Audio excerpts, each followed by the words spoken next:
Hi, Tom. Sabi ko lang kay Nico, gusto ko to yung parang nanonood lang tayo. Hindi, syempre, nakabulong ko lang eh. alam mo, Tom, ever since naman talaga, alam namin kung gaano ka close kay attorney. O, nanay-nanayan mo siya, di ba, attorney? O, may mga projects na talagang hindi mo pwedeng... Tsaka tumira ako sa kanila. Hindi mo pwedeng tanggihan talaga because of her. Pero, honestly, hindi ka nagkaroon ng second thought.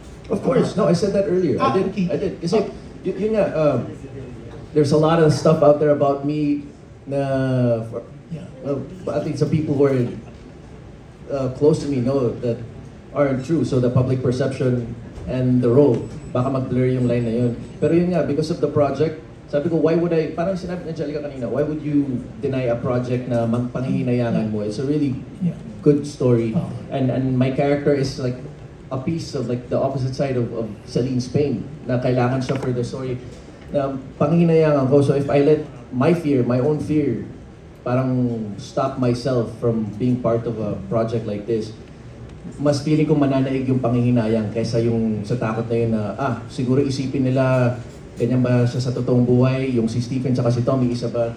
I had to separate that because I know for myself and my loved ones that that's not the truth, this is a role, and it's a beautiful story, and I was very, very excited to take it on. I'm sorry about that, no? Hindi ko kasi narinig. Kasi si Salvi kanina, ang ingay-ingay. Sabi niya, naku, magpapaano ko kaysa ano. Sabi niya kanina, sabi ko, teka no, paano ka magpapaano? Hindi ka makasal, diba? Anyways, eto talaga, ikaw, you decided to, for divorce, or instead of annulment kasi ang dami nagsasabi annulment daw kasi it's so expensive, di ba? Actually may mga kilala akong mga naghihiwalay, ayaw nilang naghihintayan sila para magpa-annul kasi it's so expensive. Hindi nga lang so expensive eh. I think that's one aspect of it. Pero knowing a lot of people who have also gone through the process, andun yung sometimes the lengths and the extent na kailangan yung puntahan on both sides na parang andun na yung nagsisiran sa isa't isa, like to get, kasi minsan yung requirements for annulment are very, very steep. It's ano talaga eh, na andun na kayo sa nawawala na yung essence, nakakalimutan nyo na kung ano yung pinanggalingan nyo before. Maybe some of the stories, like it changes yung landscape from both ends, and it becomes very, very ugly. And let's just face it, that's a reality of a lot of annulments. It turns to that point. Kaya nga, for me, I said earlier na I feel very fortunate na I had that option for a divorce. Na within weeks, at least I had to live. I had to go, for my own process, I had to go to Nevada na no contest siya na state, walang cooling off period. Doon mabilis. So I had to live there for a while. I'm very thankful na I was allowed that opportunity. Kaya nga, sana for other people din here sa Philippines, hopefully one day they would also be afforded that same right and that option. Bongga, di ba? At least, nag-stay ka sa Nevada, naging blessing sa iyo.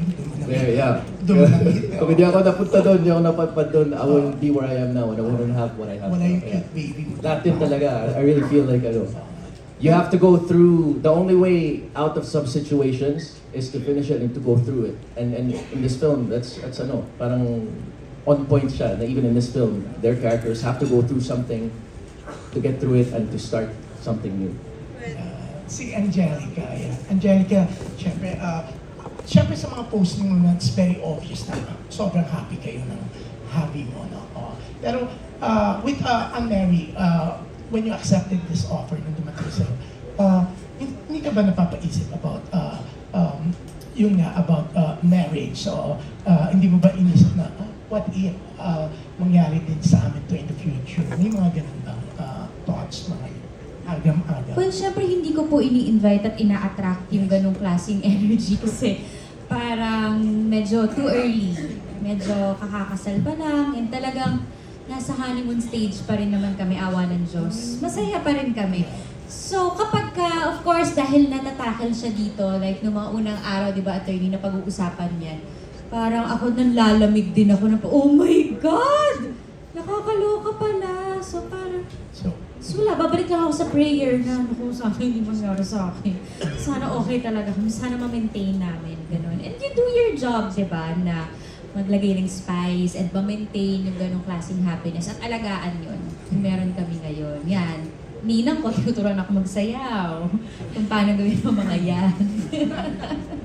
So, binibigyan pa rin natin ng spice ang marriage. Ito, yung mga ganito actually, I believe nakakatulong.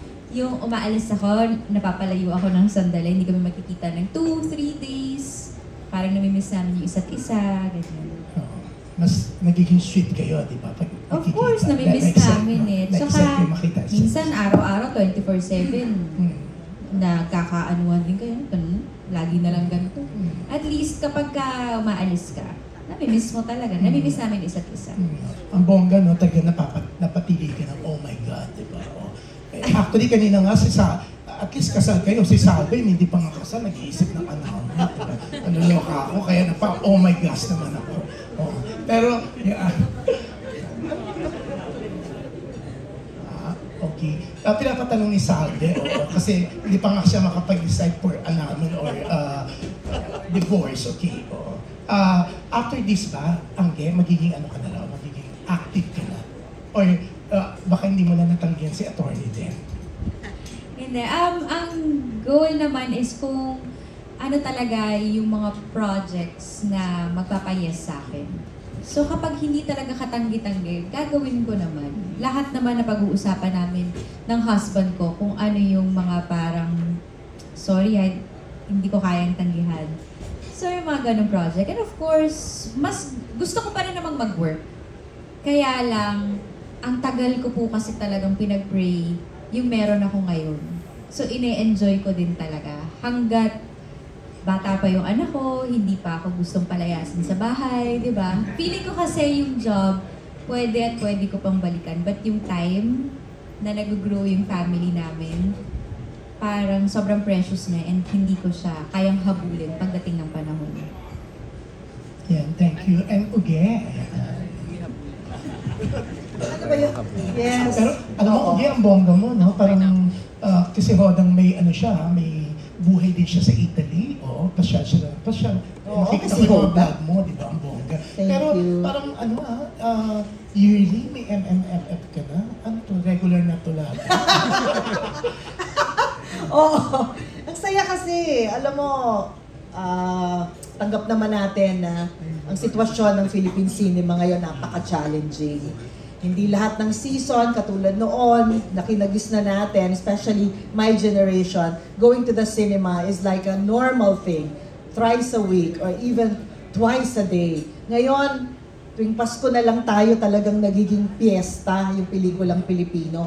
So as an actor, I really want to be a part of this celebration kahit once a year. And this time talagang natutuwa ako na dito sa pelikulang ito, kasama ako. I'm very proud of this film. Siyempre, last year parang piyesta ka rin, dalawa.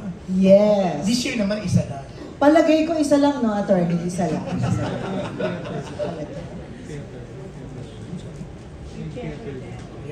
Oo.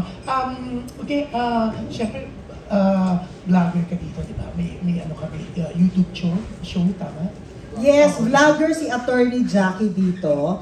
Di ba, ito walang butas ang batas. So si Attorney Jackie ay nagbibigay naman ng kanyang mga guidelines, ganito ang gagawin ninyo. Kumbaga si Attorney Joji kasi may show siya before.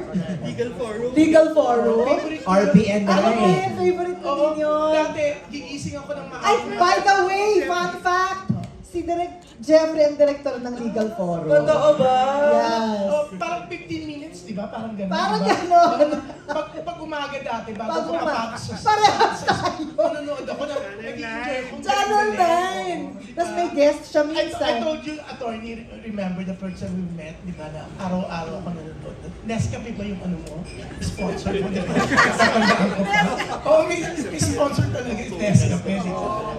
So, ibig sabihin talagang makaka-relate yung mga aware sa history ng producer namin. Pero ang bongga, no, walang butas ang batas. Walang butas ang batas. Ang tanong, sa tingin mo ba tama na walang butas ang batas daw? O, pinapatanong actually ni Salvi siya.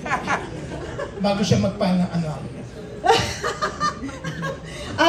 Doon sa mga nabasa ko, tsaka sa explanation ni Attorney Joji at tsaka ni Nico, because Nico is the authentic one, siya talaga yung nag-aaral ng mga law books na natutunan ko talaga na, Diyos ko, iba ang divorce, iba ang annulment, okay, uge, basically, Attorney Willie, paki-explain.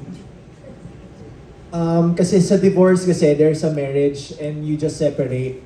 And sa annulment kasi, is different from nullity of marriage. Nullity, it is void ab initio. It means there's no marriage to speak of. Unlike annulment, it was valid, but it was annulled, it was voided.